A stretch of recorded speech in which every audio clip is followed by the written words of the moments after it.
Ahli Parlimen Hulu Terengganu, Datuk Rosol Wahid yakin akan berlaku pertukaran kerajaan pada tahun ini namun tidak mendedahkan butirannya.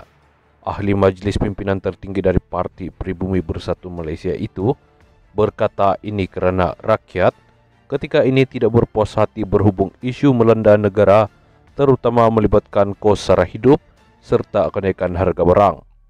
Bayangkan dulu produk yang dijual dengan harga RM12 hingga RM15, tapi hari ini dah cecah RM25. Macam mana golongan B40 nak hidup?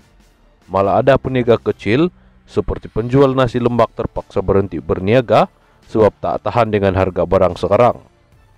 Jadi saya yakin akan berlaku pertukaran kerajaan, tak tahu cara macam mana, tetapi ia akan berlaku, katanya ketika dihubungi Sinar Harian pada Khamis. Dalam perkembangan lain, beliau menyatakan pendirian untuk kekal setia bersama Perikatan Nasional selain tidak akan menyatakan sokongan kepada Perdana Menteri Datuk Seri Anwar Ibrahim. Buat apa saya sokong Anwar? Sebab sekarang rakyat marah. Saya juga berpandangan tak ada lagi ahli parlimen dari PN akan sokong Anwar. Saya rasa ahli parlimen PN yang beralih sokong Anwar sebelum ini mesti dah rasa menyesal dakwanya. Sementara itu, ahli parlimen Kuala Nerus, Datuk Dr. Alias Razak berkata, beliau tidak mempunyai sebarang maklumat berhubung dakwaan mengaitkan sekumpulan ahli parlimen PN terlibat dengan langkah Dubai. Bagaimanapun, ahli parlimen dari PAS itu tetap kekal menyokong PN sehingga akhir penggal. Mengenai langkah Dubai, no comment. Saya tak tahu mengenai perkara itu. Insya Allah, ahli parlimen dari PAS akan sokong PN. Mana ada wakil rakyat PAS yang melompat, kami kekal sokong PN, jelas beliau. Pada Rabu, Menteri Besar Kedah Datuk Seri Muhammad Sanusi Muhammad Noor menyatakan beliau yakin langkah Dubai akan menjadi kenyataan namun tidak boleh mendedahkan butirannya. Muhammad Sanusi mendakwa pemimpin kerajaan perpaduan pada ketika ini ibarat takut pada bayang-bayang sendiri kerana tahu akan kehilangan kuasa pemerintahan. Pada Selasa, timbalan Perdana Menteri Datuk Dr. Ahmad Zaid Hamidi mengesahkan menerima laporan risikan berkaitan langkah Dubai. Sejurus beberapa pemimpin dikaitkan dengan gerakan tersebut tiba di tempat pertemuan, termasuk laporan selepas pertemuan selesai, malah beliau menyifatkan usaha itu hanya membuang masa. Seorang pegawai penyiasat Suruhanjaya Pencegahan Rasuah Malaysia memberitahu Mahkamah Tinggi di sini pada Selasa bahawa Datuk Seri Najib Tun Razak disyaki menerima AS 681 juta untuk membeli undi untuk pilihan raya umum PRU 13 pada 11 tahun lalu. Saksi pendakwaan ke-49, penguasa kanan Nur Aida Arifin berkata, demikian semasa perbicaraan kes rasuah dan pengubahan wang haram berjumlah RM2.3 bilion dana One Malaysia Development Berhaduan MDB membabitkan bekas Perdana Menteri itu. Beliau yang juga pegawai penyiasat skandal One MDB ini berkata, maklumat diterima pada 4 Mei 2015 menyatakan pada tahun 2013 Najib telah menerima wang tersebut daripada syarikat yang dipercayai mempunyai kaitan dengan kerajaan Saudi, iaitu Tenno Finance Corporation melalui Falcon Private Bank Singapore. Sebelum ini, Tenno Finance dikatakan syarikat yang dikawal oleh Eric Tan Kim Long, iaitu sekutu rapat ahli perniagaan dalam buruan Low Tech Joe atau lebih dikenali sebagai Jolo. Nur Aida 37 berkata, wang tersebut dimasukkan ke akaun M Private Banking milik Najib yang berakhir nombor 694. Selain itu, wanita itu berkata, pada 17 Mei 2018 pula, aduan diterima menyatakan Najib sebagai pengerusi lembaga penasihat One MDB dan Menteri Keuangan menerima suapan.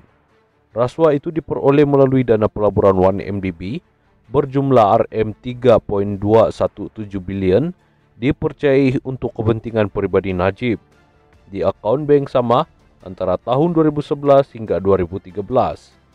Pokok siasatan ialah di bawah Seksyen 23 Akta SPRM 2009, yaitu berkenaan dengan kemasukan wang dalam jumlah yang sangat besar. Kedua akaun pribadinya berakhir nombor 694 dan 880 antara tahun 2011 dan tahun 2014 katanya.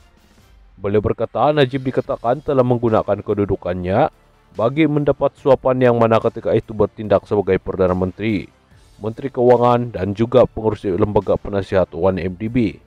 Mahkamah Tinggi sebelum ini diberitahu TNO Finance memindahkan ES 681 juta ke akaun pribadi M Islamic Bank milik Najib. Suruhanjaya Pencegahan Rasuah Malaysia semalam memanggil 4 individu bagi membantu siasatan terhadap bekas Menteri Keuangan Tun Daim Zainuddin. Difahamkan 4 individu itu dipanggil memberi keterangan yang direkodkan mengikut Seksyen 30 Akta SPRM 2009. Bagaimanapun, peguam 4 individu itu membidas tindakan agensi berkenaan yang didakwa melarang peguam menemani anak guam ketika prosedur soal siasat berlangsung. Dalam satu kenyataan bersama semalam, peguam terbabit menyelar larangan SPRM dengan menyifatkan ia sebagai penindasan yang menyalahi undang-undang. Selain itu, mereka berdua juga menyifatkan tindakan Suruhanjaya anti rasuah itu sebagai angkuh dan zalim. Khususnya seorang daripada peguam mewakili individu itu berada bersama anak guam di bilik temu duga dengan secara tiba-tiba pegawai SPRM meluru masuk dan memaksa peguam berkenaan keluar. SPRM kemudiannya menghalang kami mewakili dan menasihati anak guam kami. Katanya merujuk insiden di Ibu Pejabat SPRM Putrajaya hari ini. Difahamkan, 4 individu itu dipanggil memberi keterangan yang direkodkan mengikut Seksyen 30 Akta SPRM 2009. Peguam itu turut mendakwa keempat individu itu diberi notis kurang 24 jam untuk hadir memberi keterangan di SPRM sambil menambah mereka memberi kerjasama seperti diarahkan. Mengenai arahan kepada peguam mewakili, individu berkenaan keluar dari bilik soal siasat. Pegawai SPRM yang bertugas ketika itu didakwa menerima arahan pihak berpangkat tinggi. Kelakuan SPRM adalah luar biasa dan tidak wajar. Hak untuk diwakili peguam apabila disoal atau oleh badan penguatkuasaan adalah perkara asas kepada sistem keadilan jenayah kita. Ia juga mengejutkan bahwa walaupun kes kematian Teo Bek Hok dalam tahanan SPRM terus menghalang akses kepada peguam untuk mewakili individu yang disoal siasat, jelas sekali SPRM tidak belajar apa-apa daripada kesilapan mereka sebelum ini. Sehubungan itu, Ketua Pesuruhjaya SPRM Tan Sri Azam Baki mesti bertanggung jawab sebetulnya terhadap penafian peguam kami, menggesa beliau untuk memberi penjelasan penuh terhadap tindakan itu karena melibatkan kepentingan awam dan integriti sistem keadilan jenayah, kata peguam itu.